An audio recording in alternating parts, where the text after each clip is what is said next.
मनीष कश्यप भैया अपने घर पे आ चुके हैं।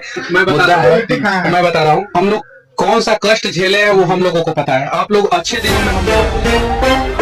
नमस्कार दोस्तों, बिहार के लाल मनीष कश्यप आज अपने घर वापस आ गए हैं। जी हाँ दोस्तों, अभी आप लोगों ने वीडियो में देखा कि मनीष कश्यप के घर कई सारे पत्रकार बंधु पहुंचे हुए हैं और उनके इंटरव्यू करते हुए नजर आ रहे हैं और यह वीडियो जो है सोशल मीडिया पर काफी तेजी से वायरल भी हो रहा है। तो दोस्तों, क्या इस वीडियो की पूरी सच्चाई जानेंगे? इस वीडियो में आपको पूरा इस वीडियो को भी दिखाएंगे, तो आप लोग इस वीडियो में अंत तक बने रहिएगा। उससे पहले दोस्तों, अगर आप लोग बिहार के बेटे कहे जाने वाले मनीष कश्यप के सच्चे वाले समर्थक हैं और उन्हें पसंद करते हैं तो इस वीडियो को लाइक करके कमेंट बॉक्स में मनीष कश्यप जिंदाबाद जरूर लिखिएगा। जी हाँ दोस्तों, बिहार के लाल पत्रकार मनीष कश्यप की तरफ से ये बहुत ही बड़ी खबर निकलकर सामने आ रहा है, जिसमें बताया जा रहा है कि मनीष कश्यप बहुत ही जल्द तमिलनाडु के मदुरई जेल से रिहा होकर अपने घर यानी कि बिहार आने वाले हैं। जैसे दोस्तों आप सबको पता होगा कि आज से 3 महीना पहले मनीष कश्यप के ऊपर एनएसए लगाकर उन्हें तमिलनाडु के जेल में रखा गया था। लेकिन दोस्तों आपको बता दें कि खबर निकलकर सामने आया जिसमें बताया जा रहा है कि मनीष कश्यप के ऊपर 3 महीने का ही एनएसए लगाया गया था और वो अवधि जो है अब समाप्त हो गई है, क्योंकि मनीष कश्यप को जेल गया हुआ 3 महीने से ज्यादा हो गया और उनके ऊपर से अब एनएसए हट जाएगा। हालांकि दोस्तों आप सबको बता दें कि अगर तमिलनाडु सरकार चाहे तो मनीष कश्यप के ऊपर और 3 महीने का एनएसए लगा सकते हैं और